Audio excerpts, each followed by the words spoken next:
Her father's old Bible held a hidden deed. The abandoned shack it revealed shocked everyone. Marvella Hutchins had her father's Bible in her hands when the sheriff's deputy knocked on the door to tell her the estate was being contested. She did not put the Bible down. She stood in the narrow hallway of her father's house in Calhoun County, Mississippi, with the cracked leather cover pressed against her chest, and she looked at the deputy the way she had looked at difficult people her entire career as a school librarian, with patience that was not quite kindness, and a silence that told you she was deciding something. "Contested by whom?" she asked. The deputy, a young man named Dale who had the particular discomfort of someone delivering news he did not fully understand, said it was her brother Clifton, and her cousin Patris, and a man named Gerald who had apparently married into the family through a connection Marvella could not immediately place.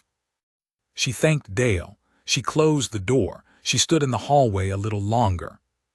Then she went back to the kitchen table, sat down in her father's chair, the one with the cracked vinyl seat that he had refused to replace for 22 years, and she opened the Bible again. Earl Hutchins had died on a Tuesday in late October. He was 81 years old. He had lived in that double-wide on the edge of Calhoun County for the better part of 4 decades, and the house smelled like him still, camphor and black coffee, and the particular mustiness of a man who kept every piece of paper he had ever been handed because he did not trust anyone else to keep them safe. His stroke 3 years earlier had taken his ability to speak in full sentences. It had not taken his stubbornness. It had not taken the way he watched people when they talked, measuring them with his eyes the way a carpenter measures wood before he decides whether it is worth cutting. Marvella was his middle child. She was 61 years old. She had raised 3 children on a librarian's salary after her husband left debts she spent 8 years paying off. She was not a woman who frightened easily, and she was not a woman who missed things. But somehow, in 54 years of knowing her father, she had missed this. Clifton and Patris had picked through the house quickly after the funeral. Gerald, whoever Gerald was, had shown up on the second day with a truck. Marvella had let them take what they wanted. She had no interest in the television or the folding chairs or the box of tools in the garage. She had taken the Bible because nobody else wanted it, and because when she held it, she felt close to something she could not name. The Bible was a King James edition, the pages thin as onion skin and edged in gold that had mostly worn away. Her father had written in the margins of almost every book, not commentary, exactly, but small notes. Names, dates, reminders that seemed to mean nothing to anyone but him. His handwriting was cramped and slanted hard to the left, the way a man writes when he has taught himself and is not entirely sure his letters are correct but has decided they will have to do. Marvella had been reading those margin notes for 3 weeks. She had found the names of people she knew, and people she had never heard of, and dates that corresponded to nothing she could identify. She read them the way she used to read books she did not yet understand, with the feeling that the meaning was there, just slightly out of reach, like a word on the tip of the tongue. She was in the book of Deuteronomy when it fell out. She did not see it fall at first. She felt it, a slight shift in weight, a whisper of paper against her knee. She looked down and saw a folded document on the floor beside her chair. She picked it up without any particular urgency. She thought it might be a church bulletin or an old funeral program. Her father had tucked things between the pages the way other people used bookmarks. She unfolded it. The paper was old but not fragile. It was the particular off-white of a document that had been kept away from light, away from moisture, away from the ordinary decay of things left out in the world. At the top, embossed in the faint impression of a county seal, were the words Chickasaw County, State of Mississippi. Below that, in formal typed language that still carried the stiff formality of an older era of legal writing, was the record of a property deed. Dated 1967. Signed over to Earl Ray Hutchins. 11.4 acres. a description of boundary lines she could not fully visualize but could feel the weight of. And at the bottom, in the space reserved for the transferring party, a name she had never heard her father say once in her entire life. Clovis Reese. Marvella read the document 3 times. She turned it over. She held it up to the kitchen light. She set it down on the table and looked at it from a small distance, the way you look at something when you are not sure whether you are seeing it correctly. Her father had owned land. He had owned land for almost 60 years, and he had never told her. He had never told Clifton.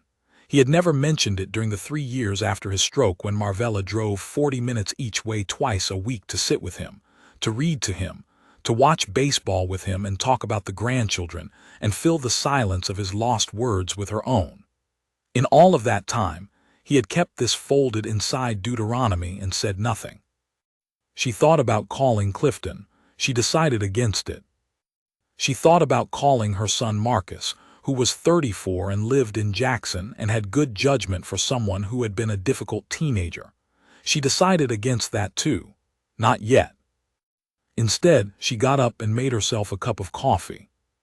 She stood at the kitchen window and looked out at the yard her father had kept neat until his body stopped letting him, the grass now gone patchy and long, the single pecan tree at the edge of the lot dropping its shells onto the gravel drive. She had grown up watching him rake under that tree. She had, at various points in her childhood, believed her father knew everything there was to know about the small geography of their lives. Who lived where? Who owed what piece of land belonged to whose grandfather. He had been a man of particular and specific knowledge, the kind that does not come from books but from decades of paying attention. He had known about this land. He had kept it. He had kept it in the one place he trusted most, between the words of the book he carried to church for 60 years, and he had left it for someone to find. Marvella stood at the window and drank her coffee and understood, with the particular clarity that sometimes comes from being very still, that he had left it for her. She did not know yet what was on that land. She did not know yet what that shack was, or what it had held, or why the name Clovis Reese was carved into the deep silence of her father's kept secrets like a name carved into stone.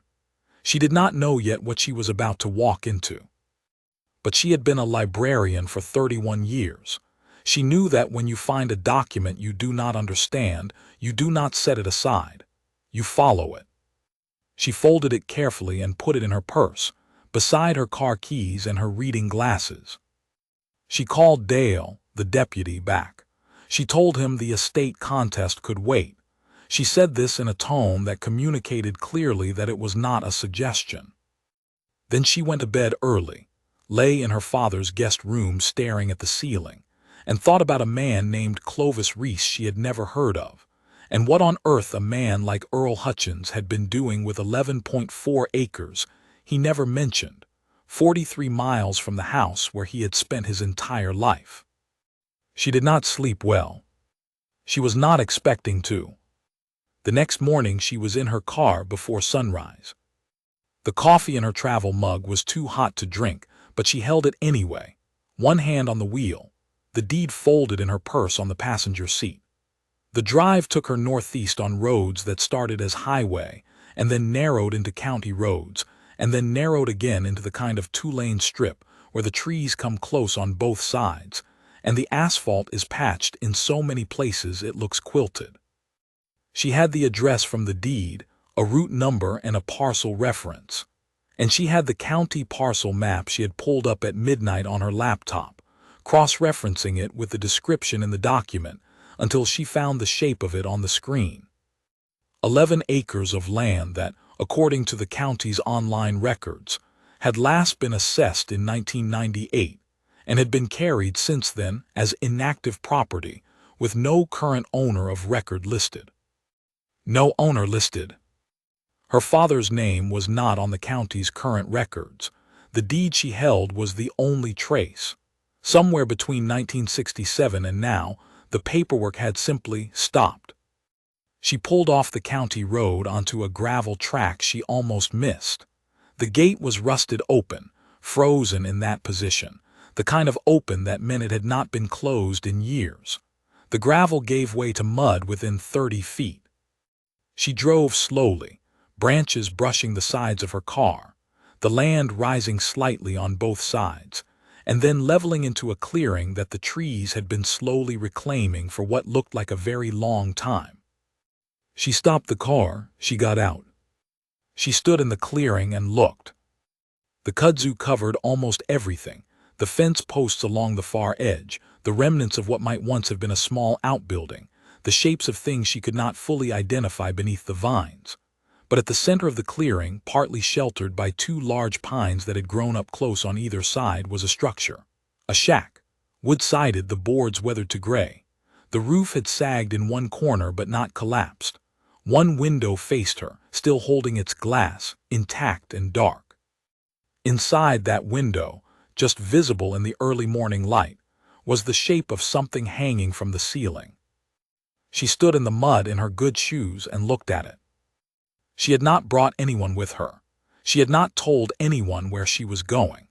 She was 61 years old with a bad knee and a dead father's secret, standing in front of a building that had been locked away from the world for more than 40 years. She did not go inside, not that morning. She stood there long enough to understand that whatever her father had kept in that Bible had roots that went far deeper than a piece of paper, and that the shack in front of her was not just a building. It was an answer to a question she had not known she was supposed to ask. She got back in her car. She turned around carefully in the mud. She drove back toward Calhoun County with the radio off and her hands steady on the wheel. She had a great deal of work to do.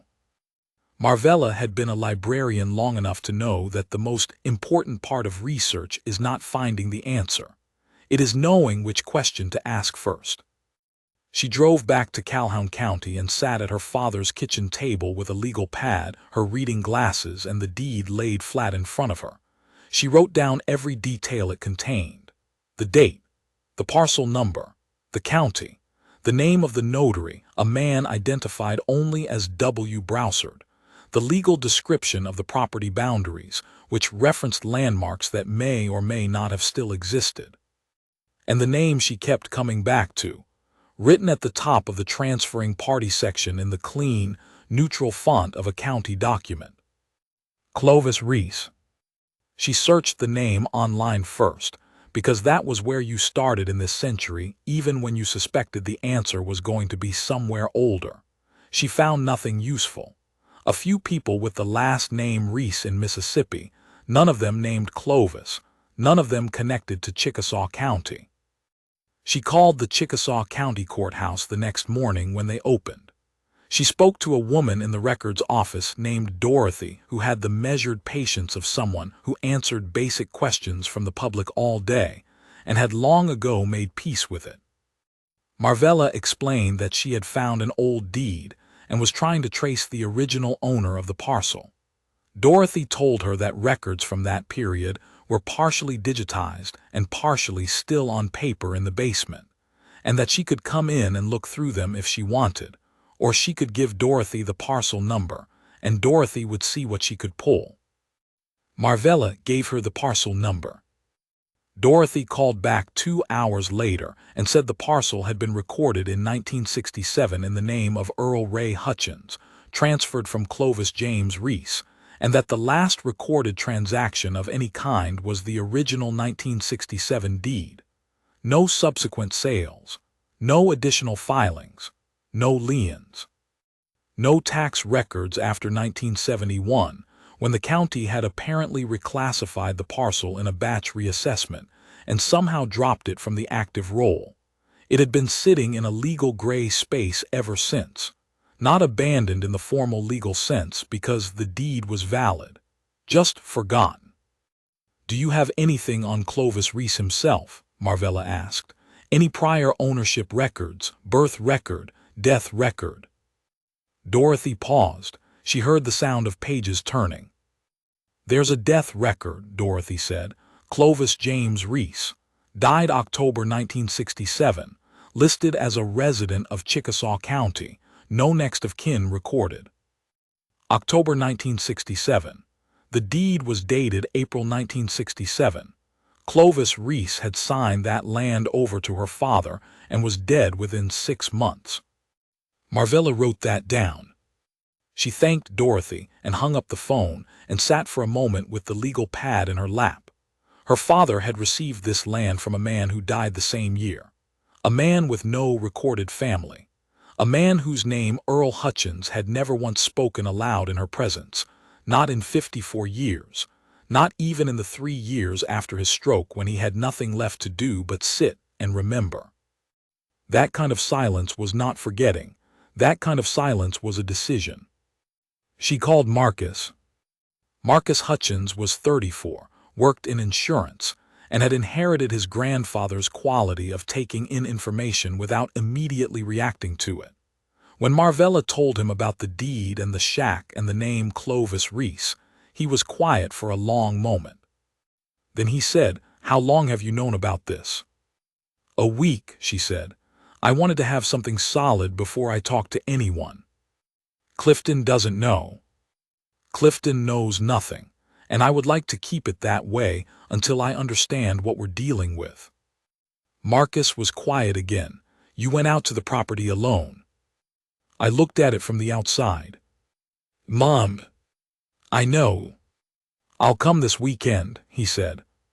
She agreed, but she did not wait for the weekend to keep working. The Chickasaw County Historical Society, it turned out, had a small office attached to the public library in the county seat, staffed 3 days a week by a retired schoolteacher named Francis who had the organizational ferocity of someone who had spent decades managing other people's children and redirected all of it into archiving. When Marvella called and described what she had found, Francis did not say the things most people said. She did not say how interesting or what a coincidence. She said, "When can you come in?" Marvella drove out on Thursday. The Historical Society office was a single room behind a door marked private, lined floor to ceiling with filing cabinets and shelves of binders and boxes, labeled in Francis's precise handwriting. Francis herself was a small woman in her 70s with wire-rimmed glasses and the particular quality of stillness that belongs to people who spend a lot of time with old paper. Marvella showed her the deed. Francis read it without comment. Then she set it down on the desk between them and looked at Marvella. "Clovis Reese," she said. "You know the name." "I know the family," Francis said, "or knew of them. The Reese family had land in this county going back to the 1890s. Clovis was the last one, never married. His grandmother left him that parcel when she passed, early 1950s. He left the county for a while, went north for work, the way a lot of men did in those years. He came back around 1965 or 1966. She paused. By then he was not well. "What kind of not well?" Marvella asked. "The kind," Francis said carefully, "that in those days did not have good treatment options. He came back home to his land as people do. And he knew my father." "If your father was Earl Hutchins from Calhoun County, then yes. I believe they grew up near each other. There was a road, Reese Road, which is now just a county route number, where several families lived in the 1940s and 50s. Your grandfather's family may have been among them." Francis took off her glasses and cleaned them with the hem of her blouse. "I would have to look." She looked. She spent 40 minutes pulling folders and cross-referencing names in a ledger she kept in one of the gray filing cabinets, while Marvella sat in the spare chair and waited. She was good at waiting. It was one of the things 31 years of working in a library had given her. "Here," Francis said at last. She brought a folder to the desk. Inside were photocopied records, land surveys, a handwritten church directory from 1948, a few photographs reproduced on plain paper. She pointed to a line in the church directory. "Earl R. Hutchins, 14 years, father George Hutchins, mother Ida Hutchins." 3 lines below it. "Clovis J. Reese, 16 years, father deceased, guardian Mrs. Odessa Reese." They had attended the same church, as boys. Marvella looked at the names on the page for a long time. She thought about her father as a 14-year-old boy, which was not a version of him she had ever been able to fully imagine. She thought about a 16-year-old named Clovis with no father, being raised by his grandmother, attending the same small church on the same road. 60 years later, that boy had given her father his land, and her father had locked the record of it inside the most sacred book he owned. "Francis," Marvella said, "I need to ask you something, and I need you to tell me honestly what you know." Francis folded her hands on the desk. "Go ahead." "That shack on the property, do you know anything about it?" Francis looked at her for a moment. It was the kind of look that contains a question of its own, not hesitation, exactly, but a measuring. She was deciding whether Marvella was ready for what came next. "I know some things," Francis said, "not everything. Some of what I know comes from what people told me when I was young, and some of it I have pieced together over the years from the records in this room." She unfolded her hands. "But there is a woman you should talk to first. Her name is Louise Patton. She is 92 years old.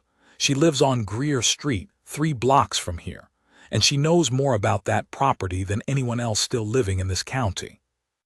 Marvella wrote down the name. She wrote down the address. She drove to Greer Street that same afternoon. Louise Patton answered the door herself. She was a small woman, thin in the way that very old people sometimes are, but her eyes were sharp and her posture was straight, and when she saw Marvella standing on her porch with a notepad and a look of determination, she did not seem surprised. She seemed, if anything, as though she had been expecting someone to come eventually. "You're Earl Hutchins' daughter," Louise said. It was not a question. Marvella stopped. "You knew my father."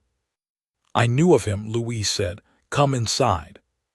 The house was neat and warm, smelling of lemon oil and something baking. Louise settled into an armchair with the careful movements of someone who has learned to conserve her energy, and she looked at Marvella sitting across from her on the couch, and she said, "You found the deed, then?" "It was in his Bible," Marvella said. Louise nodded as though this was exactly where she would have expected to find it. "Earl always did have a feeling for where to keep things safe," she said. "He was like that as a young man, too, careful, quiet. People underestimated him because he was quiet."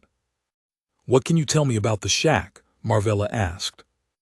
Louise was quiet for a moment. Outside, a car passed on the street. A clock on the mantel ticked. "That shack," Louise said, "kept people alive. In the years when the roads between here and Meridian and across this county were not safe for families traveling after dark, when you did not know what you would encounter if your car broke down on the wrong stretch of road, when there were no hotels that would take you, and your money was good but your face was the wrong color for the rooms they had available." She paused. In those years, people needed places, safe places, places that were known but not written down. Known by word of mouth, passed from family to family because word of mouth could not be taken away from you, could not be used against you in a court, could not be burned. Marvella sat very still. "Clovis Reese ran that stop," Louise continued. "His grandmother had done it before him. The land had been a stop since at least the 1920s, as far as anyone I knew could remember. When Clovis got sick and knew he would not live much longer, he needed someone he trusted absolutely to hold that land. Someone who would not sell it, would not develop it, would not let it be swallowed up." She looked at Marvella. "He chose your father." Marvella found that she could not speak for a moment. She looked down at the notepad in her hands. The pen was still. She thought about her father sitting in that cracked vinyl chair, drinking his black coffee, watching people with those measuring eyes. She thought about all the things she had not known about him. She thought about a boy of 14 on a road called Reese Road, learning something from a 16-year-old boy with no father, something that had lasted his entire life. "Did he help?" she finally asked. "My father, did he help run it?" "When he could," Louise said. "Before he married and moved to Calhoun County, He was part of it in the early years. Afterward, he held the land. That was his role. He kept it so it could not be taken. Marvella nodded slowly. And then what? She asked. After those years passed, after the roads became safer, after the need for those stops became less urgent. The land stayed, Louise said simply. The shack stayed. Clovis was gone. Your father never spoke of it.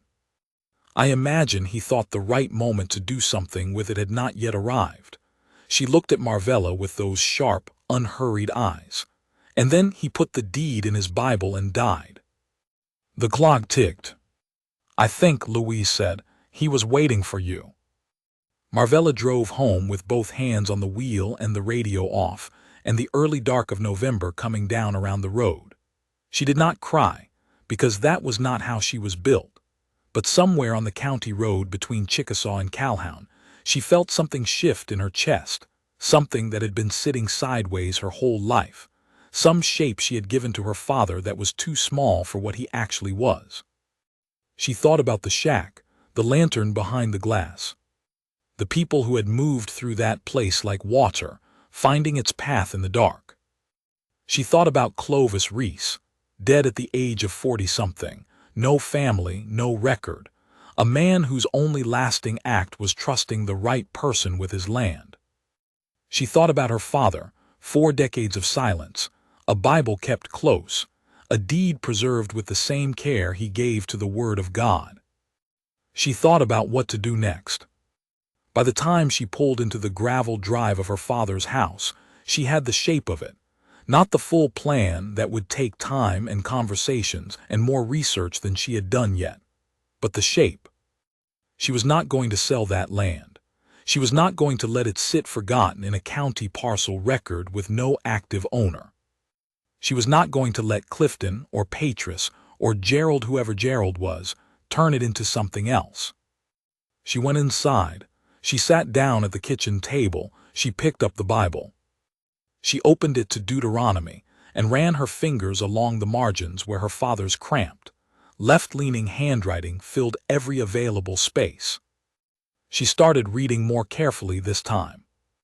She had a feeling there was more he had left for her. Marvella did not sleep well that night, but she did not expect to. She lay in her father's guest room with the ceiling fan turning slowly above her, and her mind working through everything Louise Patton had told her, sorting it the way she used to sort the card catalog at the library, by what she knew, what she suspected, and what she still needed to find. She knew the deed was real and legal. Dorothy at the courthouse had confirmed that. She knew Clovis Reese and her father had grown up together on the same road, attended the same church, and that Clovis had trusted Earl Hutchins with the most important thing he owned. She knew now that the shack had a history that went back at least to the 1920s, a place used by families traveling roads that were not safe, a place known by word of mouth, deliberately unwritten, deliberately unrecorded. What she did not yet know was what was inside that shack. What she did not know was the full shape of what had passed through it, or whether anyone else still living remembered it clearly enough to tell her. Louise Patton was 92. Frances at the Historical Society had pieced things together from records and second-hand knowledge. But there was a difference between what was written and what was lived, and Marvella had been a librarian long enough to know that the most important records are often the ones that were never put on paper at all. Marcus arrived on Saturday morning with his overnight bag and the expression of a man who had been turning something over in his mind for several days, without finding where to put it down. He was tall like his grandfather, with his grandfather's quality of taking up space quietly. He sat across from Marvella at the kitchen table and read the deed twice without speaking. Then he looked up. "So Granddad owned land for 60 years and never said a word," he said. "That is correct. And this Louise Patton knew about it." "She did. Who else knew?" "That," Marvella said, "is what we are going to find out today." They drove out to the property together in Marcus's car, which had better clearance than Marvella's. The gravel track was muddy from 2 days of rain, and the clearing looked even more overgrown than it had the week before, the kudzu having taken advantage of the wet weather to advance another inch in every direction. But the shack stood where it had been, the two pines leaning in close on either side, the one intact window catching the gray morning light. They stood in the clearing and looked at it. "The roof looks solid enough in the middle," Marcus said. "Francis gave me the name of a structural assessor," Marvella said. "I made an appointment for Tuesday." Marcus looked at her sideways. "You already made an appointment." "I like to be prepared." He almost smiled. It was the expression she had seen on his face since he was small, when he found something his mother did both predictable and worth admiring. He had, she thought, grown into his grandfather's features. She wondered how many other things he had inherited that neither of them had fully identified yet. They approached the shack carefully, testing the ground before each step where the mud was deepest. The door was a wooden slab hung on iron hinges that had gone orange with rust. It was not locked. There was no lock visible, just a simple wooden latch on the outside, lifted by a piece of cord that had rotted almost to nothing. Marcus lifted the latch with 2 fingers and pushed the door open slowly. The air that came out was cool and still and very old, not unpleasant, just the smell of a closed space that had been keeping itself to itself for a very long time. They stood in the doorway and let their eyes adjust. The interior was one room, maybe 15 feet by 12. The floor was bare wood planks, warped slightly but not broken through. The walls were bare boards, no insulation, a few iron nails still in place where things had once been hung. A shelf along the far wall, empty. In the corner nearest the door, a small iron stove, its pipe disappearing into the ceiling through a fitted metal collar. And hanging from the center rafter on a piece of wire that had oxidized to the same dark tone as the wood around it, a kerosene lantern, bone dry, the glass chimney intact, the wick long past burning, but there. Marvella looked at it for a long time. Beneath it, on the floor directly below, someone had left a tin cup. Beside the cup, folded with a precision that seemed almost ceremonial, a quilt. Not rotted. Old, certainly. The colors faded to the palest versions of what they had been, but folded with a deliberateness that suggested someone had taken care with it. Had placed it intentionally. Had folded it not because they were done with it, but because they intended someone else to find it in good condition. Marcus crouched down beside the quilt. He did not touch it. "Someone folded this on purpose," he said. "I know." He stood and turned slowly, taking in the whole room. Then he stopped. He had seen what Marvella had not yet noticed from the doorway. "Mom," he said quietly, "look at the post." The post nearest the door, a vertical beam that supported the right side of the door frame, was covered in marks. She had to step closer to see them clearly in the low light. They were carved into the wood, shallow but deliberate. Initials. 2 letters together in pairs, sometimes followed by a scratched number. Some high on the post, some at an intermediate height, some low enough to have been made by a child or by someone crouching or by someone who did not want to reach too high. She put her hand on the post and leaned close.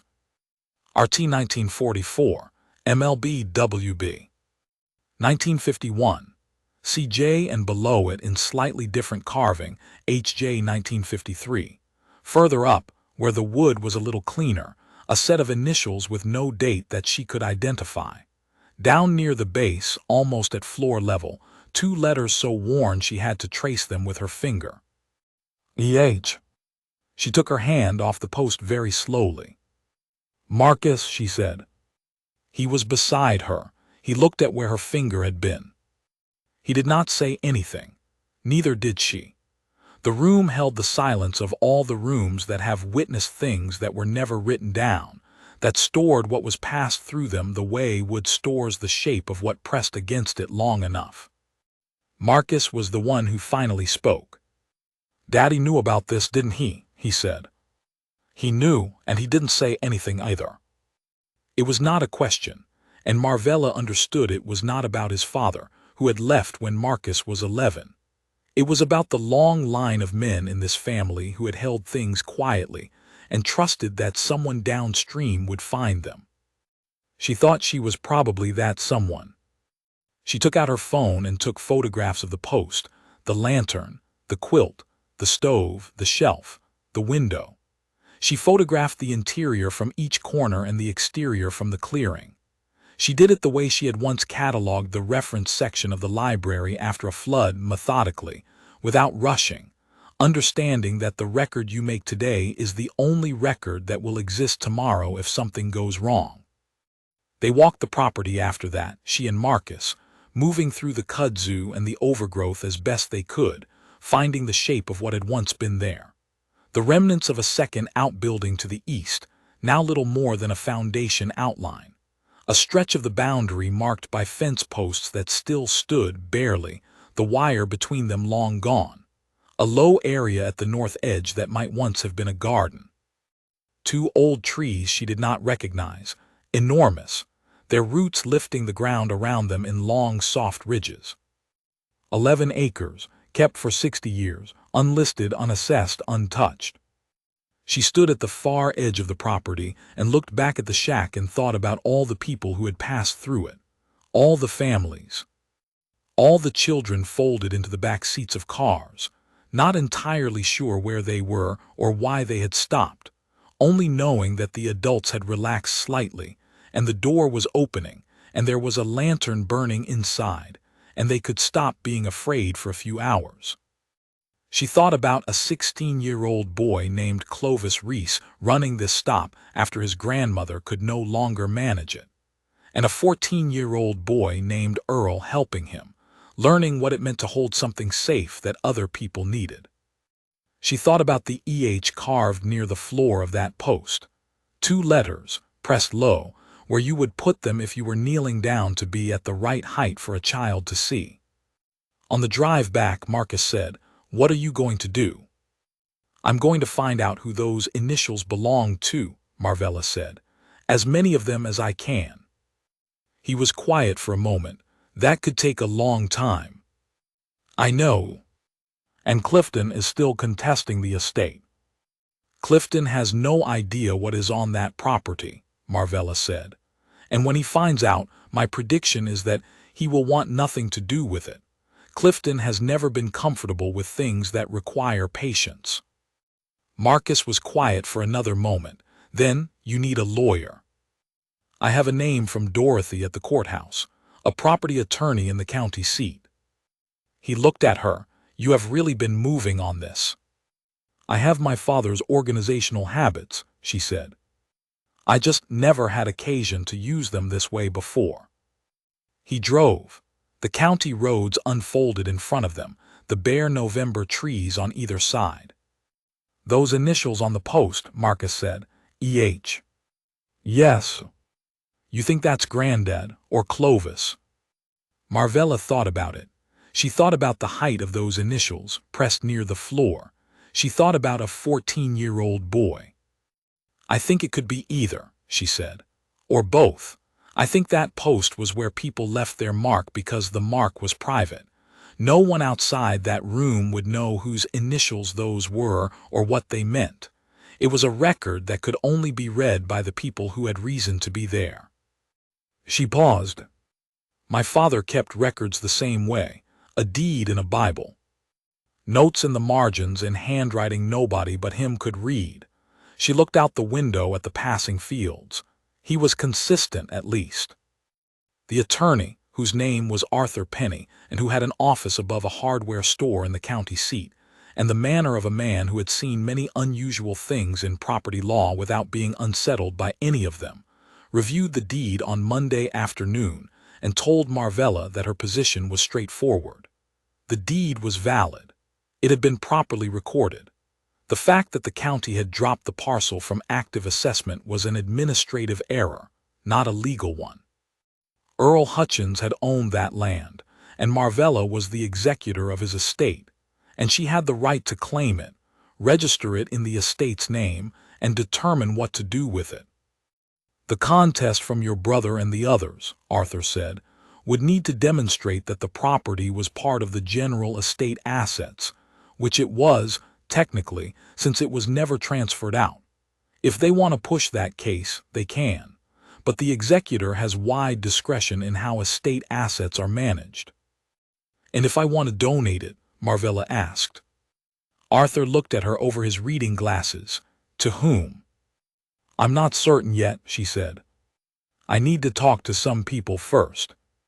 He told her to come back when she had a clearer picture of what she wanted to do, and that in the meantime he would file the paperwork to formally register the property under the estate.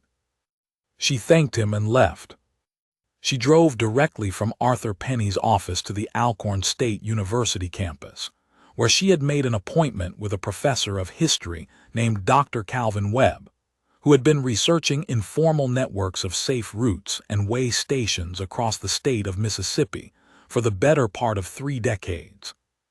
She had found his name through Francis at the Historical Society, who had found it through a paper published in a regional academic journal 8 years ago. Francis had dug up the paper from her files and given Marvella a photocopy, and Marvella had read it 3 times in 2 days. The paper described, in careful academic language, the existence of informal networks across rural Mississippi, private homes, churches, farms, and small structures used by black families traveling under conditions of threat. These networks, Dr. Webb argued, were more extensive and more organized than the existing historical record suggested, because the organizing principle was deliberate invisibility. Nothing was written down. Everything was passed by word of mouth. As a result, the academic record was fragmentary, dependent on oral history, and disappearing rapidly as the generation with living memory of those years aged and died. He had been looking for documentation, any physical evidence, for 30 years. Marvella had a deed, a shack, a post covered in initials, and a 92-year-old woman on Greer Street who had known Clovis Reese. She walked into Calvin Webb's office at 2 o'clock on a Tuesday afternoon with a folder containing photographs, a photocopy of the deed, her notes from the conversations with Louise and Francis, and the quiet certainty of someone who has found the thing she did not know she was looking for. Dr. Webb was a methodical man in his early 60s with a careful way of picking up documents. He held each photograph she gave him at the corners, as though he understood without being told that these were primary sources. He read the deed. He looked at the photographs of the post. He sat back in his chair.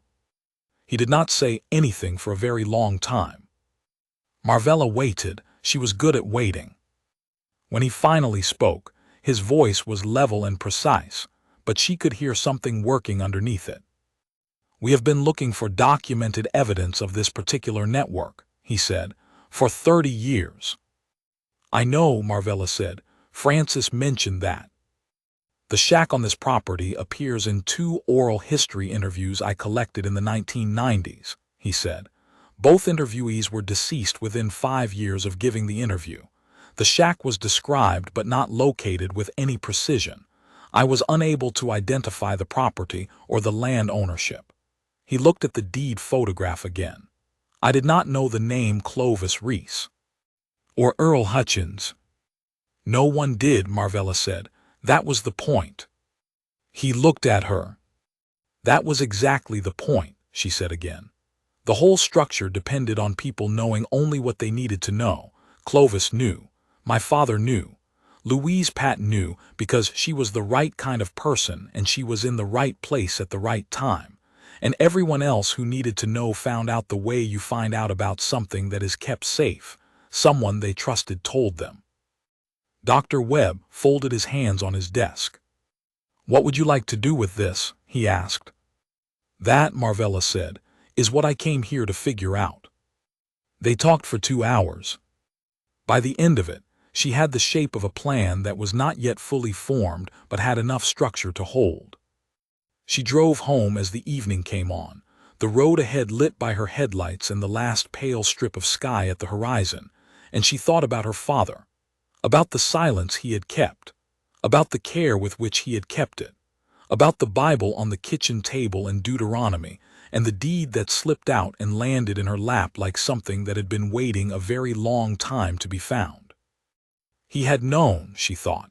He had known that the land needed to be held until someone understood what it meant. He had known that the record needed to exist but not be visible. He had known that the right person would find it. She wondered if he had known it would be her. She suspected he had. She wondered if she would ever be sure. She thought probably not. And she thought that was all right. Some things do not need to be certain to be true. The structural assessor's name was Neil Bowen. He arrived on Tuesday morning in a pickup truck with a clipboard and a flashlight, and the cautious manner of a man who has walked into a lot of buildings that people hoped were fine, and then had to tell them otherwise. Marvella met him at the gate. Marcus had driven down the night before and was there too, standing at the edge of the clearing with his hands in his jacket pockets, while Neil walked a slow circle around the shack, pausing at each corner, crouching to look at the foundation, pressing on boards with the heel of his hand. He went inside alone first. They could hear him moving in there, a board tested, a slow footstep. The sound of the stove pipe being tapped. He came out after about 15 minutes. Structure is sounder than it looks, he said. The two big pines have actually helped. They've blocked a lot of weather from the north side. The roof has some sag in the southwest corner, but the rafters are intact. You've got some rot in two of the lower boards on the east wall, but it hasn't spread. The floor is solid. Those are old-growth pine planks and they don't rot easily. He looked at his clipboard. I wouldn't call it habitable, but I would call it stable. You can work with this. Marvella wrote that down. What would you recommend? She asked. Stabilize what's soft, Neil said. Treat the rot, replace those two boards on the east wall, put a proper waterproof layer on the roof without changing the pitch or the material. Don't paint it. Don't level what isn't level. If you're trying to preserve what it looks like, you want it to look like what it is, a building that's been through a lot and stayed standing. He glanced at the shack. That's not nothing, you know. Most things don't stay standing. No, Marvella said, they don't. Dr. Calvin Webb came the following Saturday. Marvella had not been sure what to expect. She had met him in his office on his territory where he was the professor and she was the person with new information. She had wondered if the property itself would change his manner, if the distance between an academic paper and a real place, muddy and overgrown and cold in November, would make him more certain or less. It made him very quiet. He walked the clearing without speaking. He went inside and stood in the center of the room for a long time with his flashlight pointed at the floor, not moving. Then he walked to the post with the initials and crouched down and took out a small magnifying glass from his breast pocket and looked at each set of initials with a care that Marvella found, for some reason, very difficult to watch. He stayed crouched there for a long time. When he stood, he put the magnifying glass away and looked at the post for another moment, then at the lantern, then at the folded quilt on the floor. Marvella had not moved the quilt. She had not moved anything. You haven't touched anything, he said. I took photographs, she said, that's all. He nodded slowly. He looked around the room one more time. In my oral history interviews, he said, one of the women I spoke to described stopping at a place in Chickasaw County when she was 7 years old. She described a lantern hanging from the ceiling. She said it was the first time in 3 days of travel that she had felt safe. She said the man who ran the place gave her a cup of water from a tin cup. He paused. She was still talking about that tin cup 50 years later. The way it looked, the way it was handed to her. He did not look at the tin cup on the floor. He did not need to. She passed away in 2001, he said. Her name was Harriet. I never got a photograph of her, just her voice on a cassette tape that I've transferred to digital 3 times because I was afraid of losing it. Marvella thought about a 7-year-old girl and a tin cup, and a man who ran a stop in the dark on a road that was not safe. She thought about Clovis Reese, who never married, who came home sick and signed his land to the right person, and was dead 6 months later. "I want to make a proposal," she said. Dr. Webb looked at her.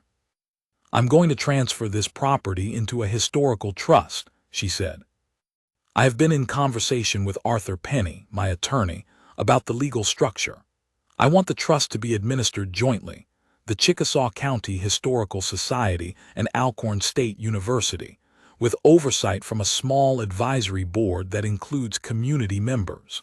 Francis Hollies from the Historical Society has already agreed in principle. I am asking you to consider being part of it." He was quiet for a moment. What would the trust do with the property? Stabilize the shack, preserve it as it is, open it to visitors on scheduled days, create a record, oral histories, photographs, any documentation we can find of what this place was and who passed through it. She looked around the room. "And continue looking. There may be families who have stories connected to this place that we have not found yet. I want to find them." He looked at her for a long moment. "The estate contest," he said, "your brother." "Arthur believes the executor has sufficient discretion," she said.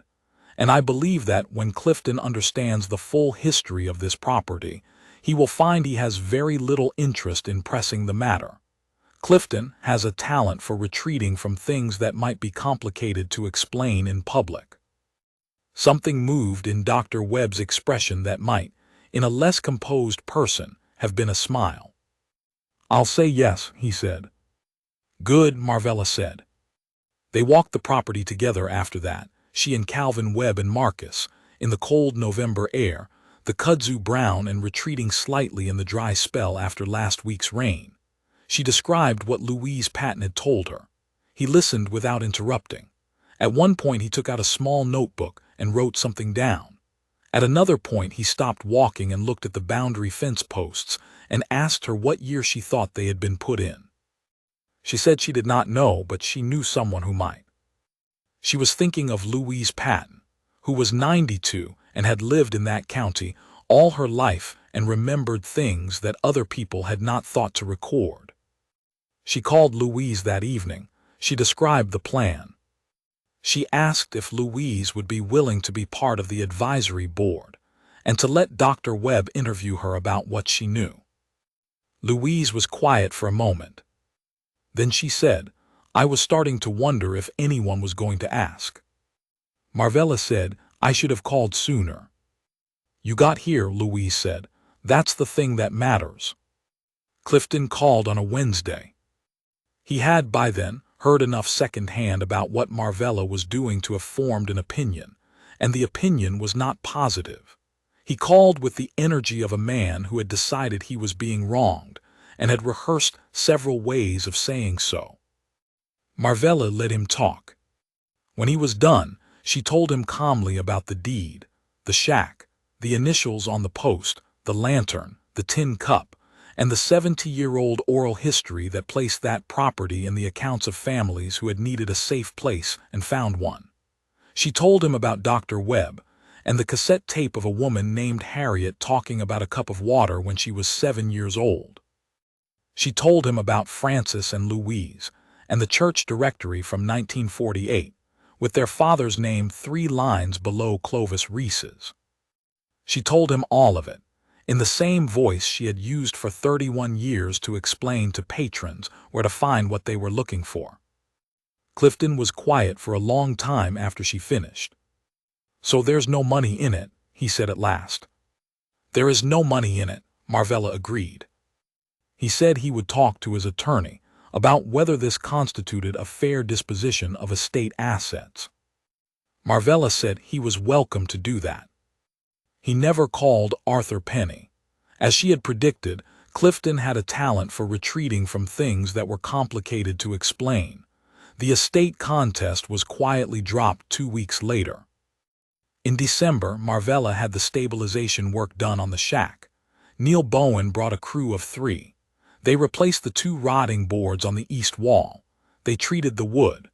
They put the waterproof layer on the roof without changing its shape or material, just as he had suggested. They left the interior entirely as it was: the lantern, the quilt, the tin cup, the post with its initials. One of the workers, a young man named Glenn, asked about the initials on the post. Marcus was there that day. He told the young man what they knew, which was not yet the whole story but was more than had been known a month before. Glenn stood in the doorway of the shack and looked at the post for a moment. "My granddad used to talk about stopping somewhere in Chickasaw County when he was a kid," he said. "When they were driving to see family in the Delta, he said there was a place you could stop. He said his mother always knew where it was." Marvella looked at him. "What was your granddad's name?" she asked. Glenn told her. She wrote it down. She had been writing names down for 6 weeks now. Some she could trace to the initials on the post, most she could not. But she was building the record that Clovis Reese and her father had deliberately left unbuilt, not because it should not exist, but because the time had not yet been right for it to exist. It was right now, she could feel that. Dr. Webb conducted his first interview at the property in January with Louise Patton, who sat in a folding chair inside the shack with a microphone on her coat lapel and talked for 2 hours without stopping.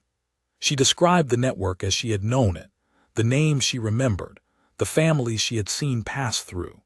She described Clovis Reese with the precision of someone who had been waiting a very long time to say the things she knew. Marvella sat outside in the clearing and listened through the open door. The marker at the gate went up in March, small.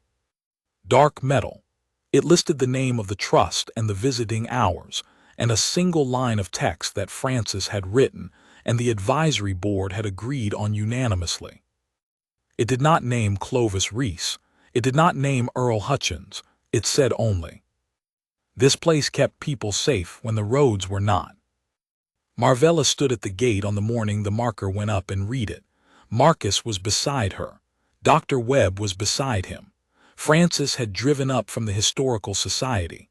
Louise Patton was in the car, her daughter having driven her, because the cold made the walk from the gate to the clearing difficult now. The kudzu was gone from the gate. The crew had cleared it back 30 feet on either side of the entrance. The gravel track had been regraded. The clearing itself looked like what it was, a piece of land that had been held with intention. Marvella put her hand on the top of the gate post.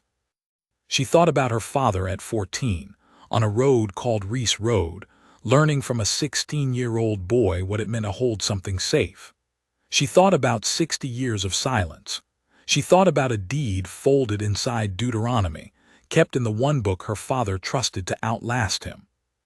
She thought about the 7-year-old girl named Harriet, and the tin cup, and the lantern burning in the dark. She thought about all the names she had not yet found.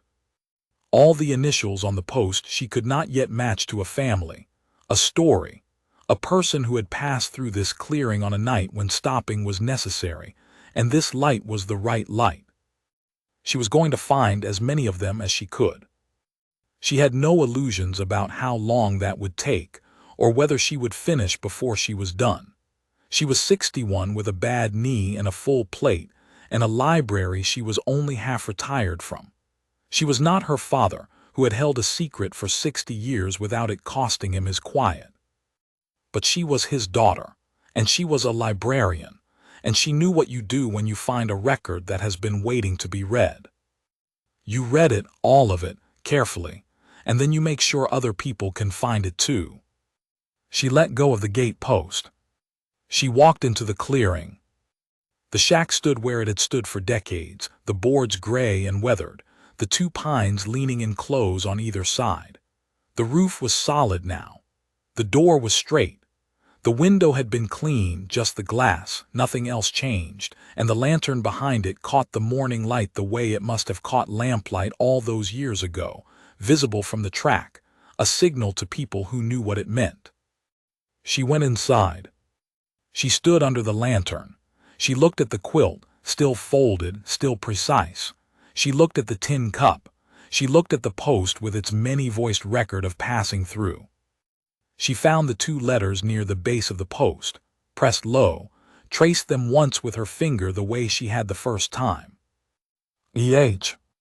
Her father, young, on his knees, marking something, or Clovis, marking his friend, or both of them together, leaving a record in the one place where it would be safe and small and only legible to the right eyes. She straightened up. Below the in the fresh pale wood that the restoration crew had left unmarked and clean near the door frame, the small carved pair of initials that had appeared without anyone on the advisory board authorizing them, without anyone claiming to have done it, without any note or explanation. and Cr. Her father and Clovis Reese, together, in the place where they had spent their boyhood learning what it meant to be trusted. She stood in that room for a long time. She did not cry, she was not built that way. But she stayed until the light shifted, until the morning was fully in through the window, until the lantern above her caught it and held it the way old things hold what they have been given, with patience, and without asking when it will be needed again. She stayed until she felt she had said what needed saying without words. Then she walked back out into the clearing, where Marcus and Calvin and Francis were waiting, and she told them it was time to get to work.